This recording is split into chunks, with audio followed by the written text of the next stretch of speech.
নমস্কার বন্ধুরা, আমি পলাশ বিশ্বাস আর আপনারা দেখছেন পলাশ বিশ্বাস ভিডিওস। আশা করি আপনারা প্রত্যেকে ভালো আছেন। আপনাদের বাগানের গাছগুলিও ভীষণ ভালো আছে। বন্ধুরা, থাম্বনেল টাইটেল থেকে বুঝতেই পেরে গেছেন যে আজকে কোন বিষয় নিয়ে আলোচনা করব। হ্যাঁ বন্ধুরা, জুন মাসে বেলি ফুল গাছের কেয়ার, অর্থাৎ জুন মাসে বেলি ফুল গাছের পরিচর্যা কিভাবে কেয়ার করতে হবে, কারণ বর্ষাকাল আসতে চলেছে। আমাদের টবের মাটিতে কী কী খাবার দিতে হবে এবং কেমনভাবে কোন স্থানে গাছটিকে রাখলে আপনাদের গাছেও ভরে যাবে প্রচুর পরিমাণে ফুল। তো আজকে সেইটা নিয়েই আলোচনা করব। ভীষণ গুরুত্বপূর্ণ হতে চলেছে ভিডিওটা, একটু স্কিপ না করে দেখার অনুরোধ রইল সম্পূর্ণ। আর বাগানপ্রেমী বন্ধুদের মাঝে শেয়ার করে দেওয়ারও অনুরোধ রইল। তার সাথে যারা চ্যানেলটি সাবস্ক্রাইব করেননি এখনও, তাদের কাছে অনুরোধ করব যে প্রতিদিন সন্ধ্যা 6টায় কিন্তু আমার চ্যানেলে গার্ডেনিং রিলেটেড ভিডিও আসে। তাই বলবো বন্ধুরা, সকলে চ্যানেলটিকে সাবস্ক্রাইব করে রাখুন। আর অবশ্যই সহজে সুন্দরভাবে বাগান করতে অবশ্যই বেলি ফুল গাছের এই পরিচর্যাটা দেখুন যারা বেলি ফুল গাছ করতে চান। এছাড়াও সমস্ত বাগান সংক্রান্ত বিষয় নিয়ে আলোচনা হয় আমার এই চ্যানেলে। তো দেখুন, এই গাছটি কিছুদিন আগে একটা শর্টস ভিডিও দিয়েছিলাম, তাতে দেখিয়েছিলাম যে কী পরিমাণে ফুল ফুটেছিল। আজকের কিন্তু সেই গাছটি ফুলবিহীন, অর্থাৎ তার ফুল দেওয়া কমপ্লিট হয়ে গেছে। তো জুন মাসে ম্যাক্সিমাম বেশিরভাগ জনেরই গাছে ফুল আছে এবং কিছু জনের গাছের অবস্থা কিন্তু আমার মতো। তো তাদের এই কাজটা করতে হবে, অর্থাৎ প্রুনিং। তো প্রুনিং করে দিলে গাছটা যেমন দেখতেও সুন্দর লাগবে, কারণ আমরা সকলেই জানি বেলি বা জুঁই এরা হচ্ছে লতানো জাতীয় একটা সময়ের পরে একটু লতিয়ে যায় ডালগুলো। তো কুঁড়ি আসতেও দেরি হয়। এই কাজটা করতে থাকুন, দেখবেন কুঁড়িও চলে আসবে দ্রুত। আর অবশ্যই গাছটি যত ঝোপালো হবে, বুশি হবে, তত কিন্তু টবের মাটিতে দেখতে ভীষণ ভালো লাগবে। তো বন্ধুরা, এই কাজটা অবশ্যই করবেন। যখনই ফুল হয়ে যাবে তখনই ডালগুলোকে প্রুন করে দেবেন। সফট প্রুনিংও করতে পারেন, বা যাদের গাছটিতে একেবারে ন্যাড়া মতো মানে ফুল নেই তারা হার্ড প্রুনিংও করে দিতে পারেন, কোনো সমস্যা নেই। বেলি ফুল গাছে যত প্রুনিং করবেন তত কিন্তু ব্রাঞ্চেস আসবে, আর যত ব্রাঞ্চ আসবে তত কিন্তু ফুলে ভরে যাবে আপনার গাছ। তো দেখুন, এই হচ্ছে মিডিয়া কিন্তু যেটা বলবো, যারা বেলি ফুল গাছ বসাবেন 50% গার্ডেন সয়েল নেবেন, তার সাথে 30% যে কোনো কম্পোস্ট, 1 বছরের পুরনো গোবর সার অথবা পাতা পচা সার কিংবা ভার্মি কম্পোস্ট, যে কোনো 3টে কম্পোস্টের মধ্যে যে কোনো একটা কম্পোস্ট 30% নেবেন। আর বাকি 20% নেবেন লাল মোটা দানার বালি। তো এই 100% একটা টবের ভরতে হবে এই কটা জিনিস দিয়ে। তারপরে সুন্দরভাবে আপনার বেলি ফুল গাছ নার্সারি থেকে কিনে এনে প্রতিস্থাপন করে দিন এই মিডিয়ায়। উচ্চ জল নিকাশিযুক্ত মিডিয়া তৈরি হবে। তার সাথে কিন্তু যেটা বেলি ফুল গাছ একেবারে পছন্দ করে না, টবেতে জল জমে থাকা। আমি যে মিডিয়া বললাম এতে টবেতে জল জমে থাকবে না, টবের মাটি কিন্তু হালকা ময়েশ্চার থাকবে সবসময়, যেটা বেলি ফুল গাছ ভীষণ পছন্দ করে। আর তার সাথে অতিরিক্ত জল কিন্তু ড্রেনেজ হোল দিয়ে বেরিয়ে যাবে। ড্রেনেজ হোলটা তৈরি করে নেবেন, উল্টানো খোলামকুচি দিয়ে ড্রেনেজ হোলের মুখটা আটকে দেবেন। দেওয়ার পর বালি চালার পর যে পাথরটা বের হয় সেই পাথর দেবেন এবং তার উপরে বালি দিয়ে একটা আস্তরণ দিয়ে দেবেন। তাহলে বেডটা তৈরি হয়ে গেল এবং তার উপরে কিন্তু এই যে মিডিয়াটা করলেন এটা দেবেন। এরপরে আমরা যে কাজটা করব সেটা হচ্ছে মাটিটাকে খুঁচিয়ে নেব। কেন খোঁচাবো না, কারণটা হচ্ছে একটাই, যে আমরা এখানে খাবার দেব। যখন খাবার দেব মাটিটা দেখে বুঝতেই পারছেন যে হালকা ময়েশ্চার আছে, কিন্তু কাদা জ্যাবজ্যাবে নয়, হালকা ভিজে আছে, এমনই যেন থাকে মাটি। এইভাবেই কিন্তু আপনাদেরকে জলটা দিতে হবে বেলি ফুল গাছে। তো সেই জন্য বলছি যে এইভাবে মিডিয়াটাকে হালকা করে খুঁচিয়ে নিতে হবে এবং ময়েশ্চার মাটির মধ্যেই কিন্তু আমরা খাবারটা দেব, যে খাবার জুন মাসে আপনাদের সবাইকে বেলি ফুল গাছে দিতে হবে। আর এই খাবারটা দেওয়ার কিছুদিনের মধ্যে থেকেই দেখতে পাবেন যে বেলি ফুল গাছে অজস্র পরিমাণে ফুল চলে এসছে। এই খাবার দেওয়ার পাশাপাশি 2-1 ফোলিয়ার স্প্রে বলবো, সেগুলোও করতে পারেন। তাহলে কিন্তু আরও ভালো রেজাল্ট আপনারা পাবেন। বেলি ফুল গাছ সবসময় ফুল সানলাইটে রাখবেন। গরমের গাছ, বর্ষার গাছ সম্পূর্ণ সূর্যালোকে রাখবেন। সূর্যের আলো ভীষণ পছন্দ এদের।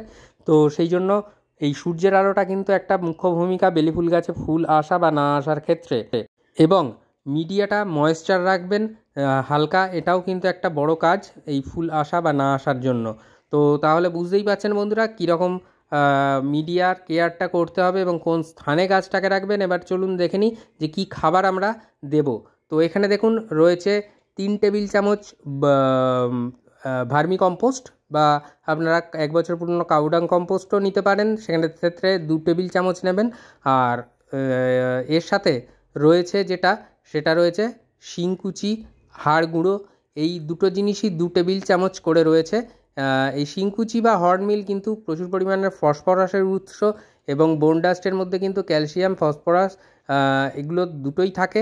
তো সেই জন্য এই জিনিসটা আমাদের দিতে হবে গাছের শিকড়ের বৃদ্ধির জন্য, গাছ গাছে ফুল আনতেও কিছুটা পরিমাণে সাহায্য করে, কিন্তু অর্গ্যানিক সার, জৈব সার ডিকম্পোস্ট হতে সময় নেবে দিন 20।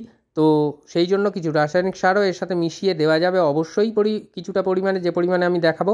তো ভীষণ ভালো কাজ হবে। একদিকে যেমন এরা জৈব সারগুলো ধীরে ধীরে নিউট্রিশন যোগাবে গাছকে, তেমনি রাসায়নিক সারগুলো ফার্স্ট নিউট্রিশন জুগিয়ে দেবে।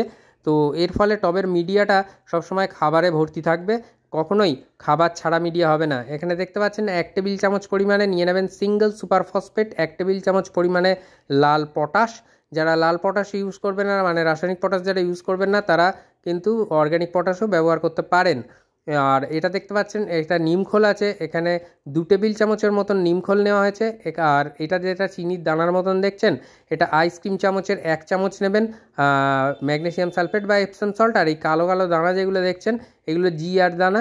এই জিআর দানা কিন্তু আপনারা লোকাল ফার্টিলাইজার শপে 100% পেয়ে যাবেন, আর অনলাইনেও কিন্তু খোঁজ করলে পেয়ে যাবেন। এরপরে এই জিআর দানাটা নেওয়া হয়েছে ওই আইসক্রিম চামচের 1 চামচের মতন। এরপরে প্রত্যেকটা খাদ্য উপাদান ভীষণ ভালোভাবে প্রত্যেকটা খাদ্য উপাদানের সাথে যাতে মিশে যায়, সেই কাজটা আমাদের করতে হবে, যাতে যে গাছের যে ফিডার রুটগুলো আছে তারা যাতে সম্পূর্ণ পরিমাণে সঠিকভাবে খাদ্য গ্রহণ করতে পারে চারিধার থেকে টবের। তো সেই জন্য যে কাজটা ভীষণ গুরুত্বপূর্ণ, খুব ভালো করে খাবারগুলোকে মিক্সড করে নিতে হবে। আর এই খাবারটা আপনারা 15 দিনের ব্যবধানে দেবেন, অর্থাৎ জুন মাস জুড়ে 15 দিনের ব্যবধানে আপনারা দেবেন। সেক্ষেত্রে হয়তো যারা ভিডিওটা লেটে দেখবেন তারা জুলাইয়ের দিকে চলে যাবে, তাতে কোনো সমস্যা হবে না। জুন মাসের মধ্যেই কিন্তু আপনারা প্রথমবারের খাবারটা দিয়ে দিতে পারবেন, অর্থাৎ গাছ গ্রহণ করতে সক্ষম হবে। তো এই খাবারটা আমাদের দিতে হবে।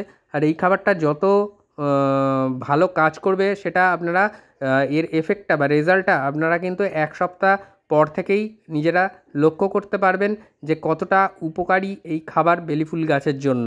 তো বন্ধুরা, খাবারটা মাটিতে দিয়ে খুব ভালো করে মিডিয়ার সাথে মিশিয়ে নেবেন, যাতে চারিধারে, টবের চারিধারে যাতে মিডিয়ার মধ্যে খাবারটা প্রবেশ করে যায়, অর্থাৎ মাটির সাথে খুব ভালো করে এটাকে মিক্সড করে নিতে হবে। আর মিক্সড করে নেওয়ার পরে আমরা ভরপুর জল দিয়ে দেবো। তারপরে একদিন জল দেবো না, তারপর থেকে আবার যেরকম বললাম যে মিনিমাম মাটি ময়েশ্চার থাকে সেই রকম বুঝে জল দিতে হবে। আপনারা যে একদিন জল দেওয়ার মানে বারণ করলাম, সেক্ষেত্রে আপনারা যে ভাববেন যে গাছের টবের মাটি তো শুকিয়ে যাবে এখন যা গরম, হ্যাঁ যাক, কোনো সমস্যা নেই, অন্তত 2-3 ইঞ্চি শুকিয়ে যাবে উপরের থেকে টপ সয়েল, তো তাতে কোনো সমস্যা হবে না।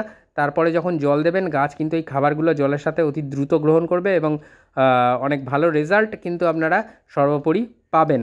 তো দেখুন, আমিও খাবারটা দিয়ে দিলাম, যেটা আমি আমার বাগানে করি সেটাই দেখাই, আর যে গাছের উপরে করি সেই গাছের রেজাল্টটাও দেখিয়ে দিই তার সাথে। যারা পুরনো ভিউয়ার্স তারা তো জানেনই, আর নতুন যারা তারা দেখতে থাকুন, করতে থাকুন এই কেয়ার। আপনার গাছের একটা টবেতে অন্তত করুন বেলিফুল গাছ। জানি আমি অনেকের বাড়িতে অজস্র আর থাকে, 2-3টে কি তারও বেশি থাকে। তো সেই জন্য আমি বলবো যে এই খাবারটা জুন মাসে একবার দিয়ে দেখুন, কিন্তু ম্যাজিকের মতো কাজ করবে। তো দেখুন, এই যে জল দিয়ে দিলাম, তো জল দিতে হবে ভালোভাবে। জল দেওয়ার পরে যে কাজটা করতে হবে, আমরা কিন্তু এটাকে সানলাইটে রেখে দেবো। সকালবেলা কিন্তু আমরা এই খাবারটা দেওয়ার চেষ্টা করব।